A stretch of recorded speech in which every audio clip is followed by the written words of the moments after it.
या देवी सर्वभूतेषु मा शक्तिरूपेण संस्थित नमस्तस्यै नमस्तस्यै नमस्तस्यै नमो नमः। बोलिए आदिशक्ति भवानी की जय। आज माघ मास के गुप्त नवरात्रि का 5वां दिन है।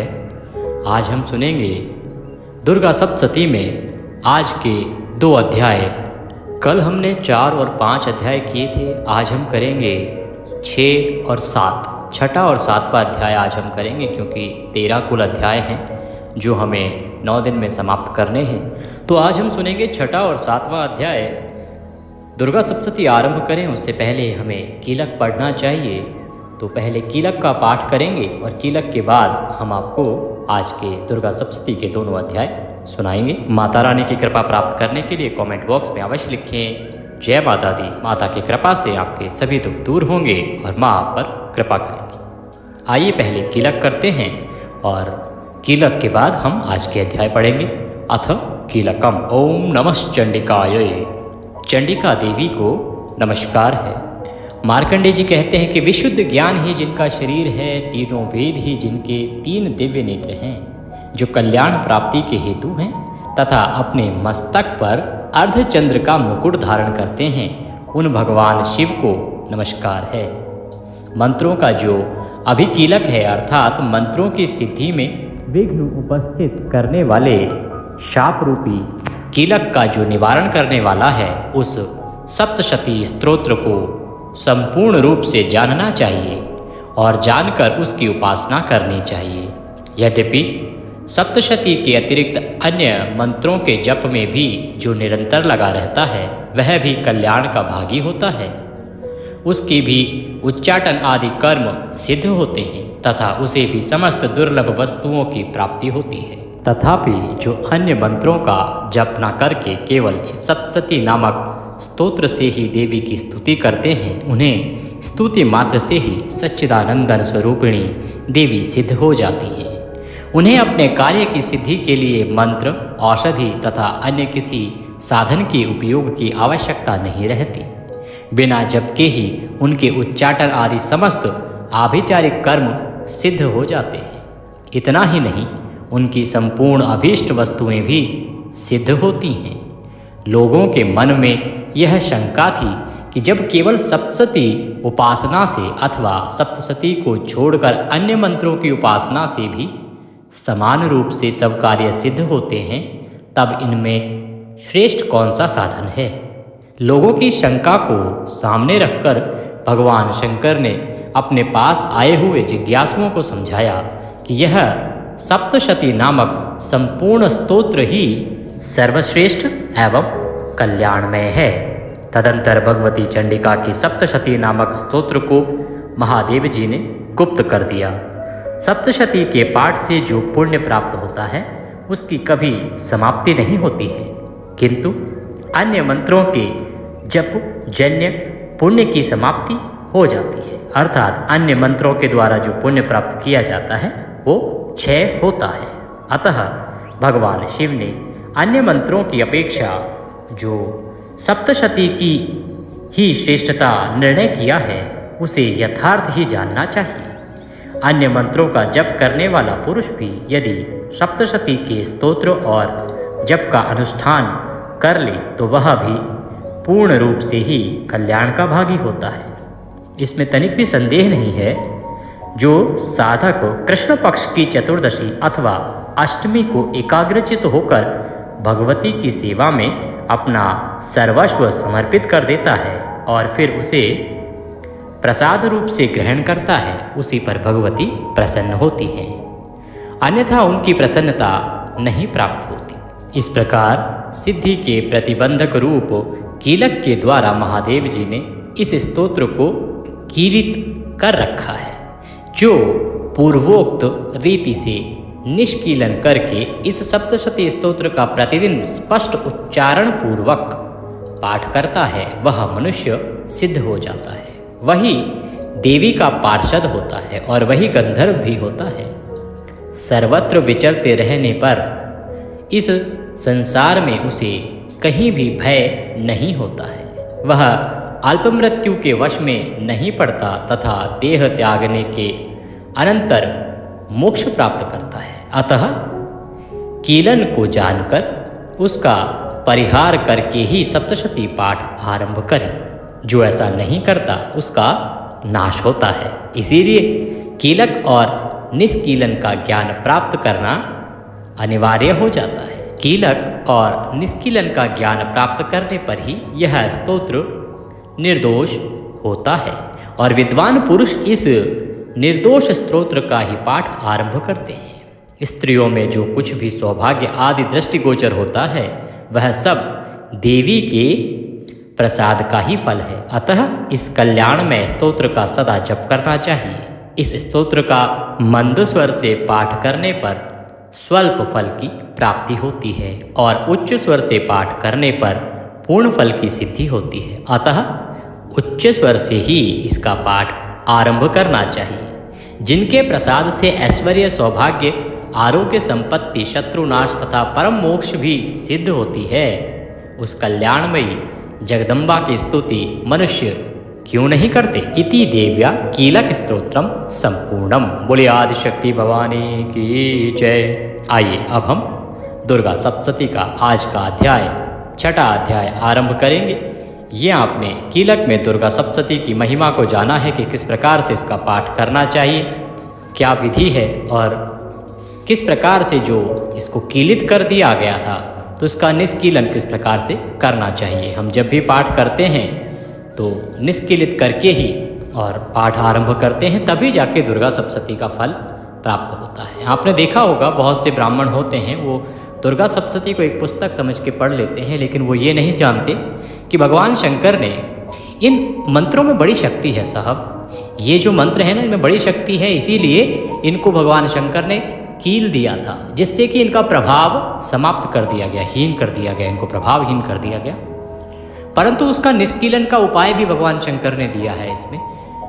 जो ब्राह्मण उसको पहले निष्कीलित कर लेता है, उसके बाद पाठ करता है, तभी इसका पुण्यफल प्राप्त होता है। तो आइए आज का छठा अध्याय आरंभ करते हैं, जिसमें वर्णन आएगा धूम्रलोचन वध। पिछले अध्याय में हमने सुना था कि किस प्रकार से चंडमुंड के जो दूत हैं वो जाते हैं आदिशक्ति के पास और उनको उनके विवाह के लिए निमंत्रण देते हैं। उसके बाद आदिशक्ति भवानी वापस उनको भेज देती हैं। आगे का वृत्तांत तब सुनते हैं। सबसे पहले ध्यान करेंगे देवी का, उसके बाद पाठ आरंभ। मैं सर्वकेश्वर भैरव के अंग में निवास करने वाली परमोत्कृष्ट पद्मावती देवी का चिंतन करता हूँ। वे नागराज के आसन पर बैठी हैं। नागों के फणों में सुशोभित होने वाली मणियों की विशाल माला से उनकी देहलता उद्भासित हो रही है। सूर्य के समान उनका तेज है, 3 नेत्र उनकी शोभा बढ़ा रहे हैं। वे हाथ में माला, कुंभ, कपाल और कमल लिए हुए हैं तथा उनके मस्तक में अर्धचंद्र का मुकुट शोभित है। मैं ऐसी जगदम्बा को प्रणाम करता हूँ। ऋषि कहते हैं देवी का यह कथन सुनकर दूत को बड़ा अमर्ष हुआ और उसने दैत्यराज के पास जाकर सब समाचार विस्तार पूर्वक कह सुनाया। दूत के उस वचन को सुनकर दैत्यराज कुपित हो उठा और दैत्य सेनापति धूम्रलोचन से बोला, धूम्रलोचन, तुम शीघ्र अपनी सेना के साथ जाओ और उस दुष्टा के केश पकड़कर घसीटते हुए उसे बलपूर्वक यहाँ ले आओ। उसकी रक्षा करने के लिए यदि कोई दूसरा खड़ा हो तो वह देवता, यक्ष अथवा गंधर्व ही क्यों ना हो, उसे अवश्य ही मार डालो। ऋषि कहते हैं कि शुंभ के इस प्रकार आज्ञा देने पर वह धूम्रलोचन दैत्य 60,000 असुरों की सेना साथ लेकर वहां से तुरंत चल दिया। वहां पहुंचकर उसने हिमालय पर रहने वाली देवी को देखा और ललकार कर कहा, अरे तू शुंभ निशुंभ के पास चल। यदि इस समय प्रसन्नता पूर्वक मेरे स्वामी के समीप नहीं चलेगी तो मैं बलपूर्वक झोंटा पकड़कर घसीटते हुए तुझे ले जाऊंगा। देवी बोली, तुम्हें दैत्यों के राजा ने भेजा है। तुम स्वयं भी बलवान हो और तुम्हारे साथ विशाल सेना भी है। ऐसी दशा में यदि मुझे बलपूर्वक ले चलोगे तो मैं तुम्हारा क्या कर सकती हूँ। ऋषि कहते हैं कि देवी के यूँ कहने पर असुर धूम्रलोचन उनकी ओर दौड़ा। तब अंबिका ने हूँ शब्द के उच्चारण मात्र से उसे भस्म कर दिया। फिर तो क्रोध में भरी हुई दैत्यों की विशाल सेना और अंबिका ने एक दूसरे पर तीखे साये को शक्तियों तथा फरसों की वर्षा आरंभ कर दी। इतने में ही देवी का वाहन सिंह क्रोध में भरकर भयंकर गर्जना करके गर्दन के बालों को हिलाता हुआ असुरों की सेना में कूद पड़ा। उसने कुछ दैत्यों को पंजों की मार से, कितनों को अपने जबड़ों से और कितने ही महादैत्यों को पटककर ओठ की दाढ़ों से घायल करके मार डाला। उस सिंह ने अपने नखों से कितनों के पेट फाड़ डाले और थप्पड़ मारकर कितनों के सिर धड़ से अलग कर दिए। कितनों की भुजाएं और मस्तक काट डाली तथा अपनी गर्दन के बाल हिलाते हुए उसने दूसरे दैत्यों के पेट फाड़कर उनका रक्त चूस लिया। अत्यंत क्रोध में भरे हुए देवी के वाहन उस महाबली सिंह ने क्षण भर में ही असुरों की सारी सेना का संहार कर डाला। शुंभ ने जब सुना कि देवी ने धूम्रलोचन असुरों को मार डाला तथा उसके सिंह ने सारी सेना का सफाया कर डाला, तब उस दैत्यराज को बड़ा क्रोध हुआ। उसका होठ कांपने लगा। उसने चंड और मुंड नामक 2 महादैत्यों को आज्ञा दी, हे चंड और मुंड, तुम लोग बहुत बड़ी सेना लेकर वहां जाओ। उस देवी के झोंटे पकड़कर अथवा उसे बांधकर शीघ्र यहाँ ले आओ।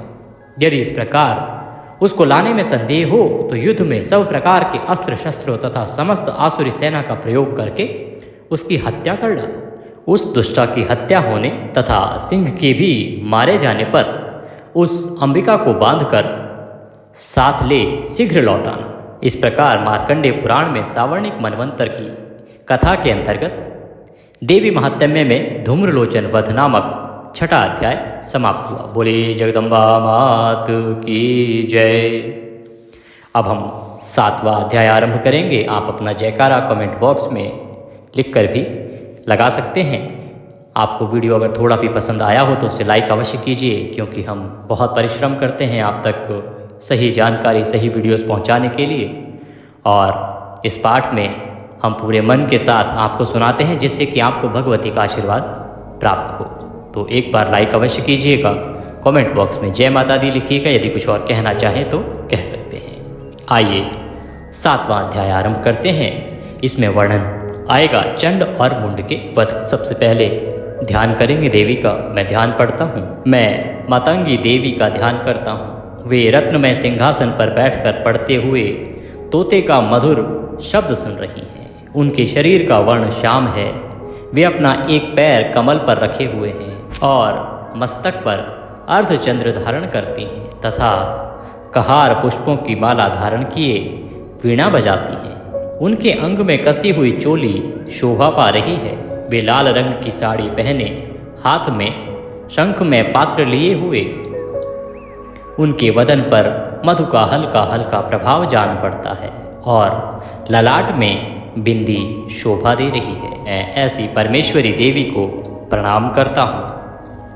ऋषि कहते हैं, तदंतर शुंभ की आज्ञा पाकर वे चंडमुंड आदि दैत्य चतुरंगिणी सेना के साथ अस्त्र शस्त्रों से सुसज्जित होकर चल दिए। फिर गिरिराज हिमालय के सुवर्ण में ऊंचे शिखर पर पहुंचकर उन्होंने सिंह पर बैठी हुई देवी को देखा। वे मंद मंद मुस्कुरा रही थी। उन्हें देखकर दैत्य लोग तत्परता से पकड़ने का उद्योग करने लगे।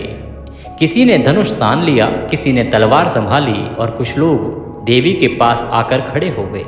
तब अंबिका ने उन शत्रुओं के प्रति बड़ा क्रोध किया। उस समय क्रोध के कारण उनका मुख काला पड़ गया, ललाट में भौहें टेढ़ी हो गई और वहां से तुरंत विकराल मुखी काली प्रकट हुई, जो तलवार और पाश लिए हुए थी। वे विचित्र खटवांग धारण किए और चीते के चरण की साड़ी पहने नरमुंडों की माला से विभूषित थी। उनके शरीर का मांस सूख गया था, केवल हड्डियों का ढांचा था, जिससे वे अत्यंत भयंकर जान पड़ती थी। उनका मुख बहुत विशाल था। जीभ लपलपाने के कारण वे और भी डरावनी प्रतीत हो रही थी। उनकी आंखें भीतर की ओर धसी हुई और कुछ लाल थी। वे अपनी भयंकर गर्जना से संपूर्ण दिशाओं को गुंजा रही थी। बड़े बड़े दैत्यों का वध करती हुई वे काली देवी बड़े वेग से दैत्यों की उस सेना पर टूट पड़ी और उन सबको क्षण भर में भक्षण करने लगे। पार्श्व रक्षकों, अंकुशधारी महावतों, योद्धाओं और घंटा सहित कितने ही हाथियों को एक ही हाथ से पकड़कर मुंह में डाल लेती थी। इसी प्रकार घोड़े, रथ, सारथी के साथ रथी सैनिकों को मुंह में डालकर वे उन्हें बड़े भयानक रूप से चबा डालती थी। किसी के बाल पकड़ लेती, किसी का गला दबा देती, किसी को पैरों से कुचल डालती और किसी को छाती के धक्के से गिराकर मार डालती थी। वे असुरों के छोड़े हुए बड़े बड़े अस्त्र शस्त्र मुंह से पकड़ लेती और रोष में भरकर उनको दांतों से पीस डालती थी। काली ने बलवान एवं दुरात्मा दैत्यों की वह सारी सेना रोंद डाली, खा डाली और कितनों को मार भगाया। कोई तलवार के घाट उतारे गए, कोई खटवांग से पीटे गए और कितने ही असुर दांतों के अग्रभाग से कुचले जाकर मृत्यु को प्राप्त हुए। इस प्रकार देवी ने असुरों की उस सारी सेना को क्षण भर में मार गिराया। यह देख चंड उन अत्यंत भयानक काली देवी की ओर दौड़ा तथा महादैत्य मुंड ने भी अत्यंत भयंकर बाणों की वर्षा से तथा हजारों बार चलाए हुए चक्रों से उन भयानक नेत्रों वाली देवी को आच्छादित कर दिया। वे अनेकों चक्र देवी के मुख में समाते हुए ऐसे जान पड़े मानो सूर्य के बहुतेरे मंडल बादलों के उदर में प्रवेश कर रहे हों। तब भयंकर गर्जना करने वाली काली ने अत्यंत रोष में भरकर विकट अट्टहास किया। उस समय उनके विकराल बदन के भीतर कठिनता से देखे जा सकने वाले दांतों के प्रभा से वे अत्यंत उज्जवल दिखाई देती थी। देवी ने बहुत बड़ी तलवार हाथ में ली, का उच्चारण करके चंड पर धावा किया और उसके केश पकड़कर उसी तलवार से उसका मस्तक काट डाला। चंड को मारा गया देखकर मुंड भी देवी की ओर दौड़ा। तब देवी ने रोष में भरकर उसे भी तलवार से घायल करके धरती पर सुला दिया। महापराक्रमी चंड और मुंड को मारा गया देख मरने से बची हुई बाकी सेना भय से व्याकुल हो चारों ओर भाग गई। तदंतर काली ने चंड और मुंड के मस्तक हाथ में ले चंडिका के पास जाकर प्रचंड अट्टहास करते हुए कहा, देवी, मैंने चंड और मुंड नामक इन दो महापशुओं को तुम्हें भेंट किया है। अब युद्ध में तुम शुंभ और निशुंभ का स्वयं ही वध करना। ऋषि कहते हैं, वहां लाए हुए उन चंड मुंड नामक महादैत्यों को देखकर कल्याणमयी चंडी ने काली से मधुर वाणी में कहा, देवी, तुम चंड और मुंड को लेकर मेरे पास आई हो, इसीलिए संसार में चामुंडा के नाम से तुम्हारी ख्याति होगी। श्री मार्कंडेय पुराण सावर्णिक मनवंतरे देवी महात्म्य में चामुंडा वधो नाम सप्तमो अध्याय संपूर्ण। बोलिए चामुंडा देवी की जय, बोलिए आदिशक्ति भवानी की जय। इसी के साथ दुर्गा सप्तशती के आज के पाठ में हम यहाँ विराम देंगे। कल हम सुनेंगे आगे की कथा, आगे का वृतांत और आगे के अध्याय। माँ आदिशक्ति का आशीर्वाद प्राप्त करने के लिए कमेंट बॉक्स में अवश्य लिखें, जय माता दी। माता की कृपा से आपके सभी दुख दूर होंगे।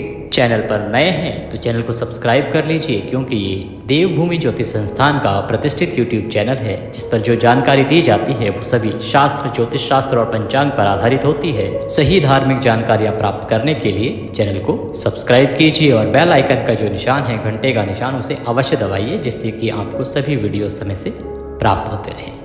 माँ सब पर कृपा करें। जय माता दी।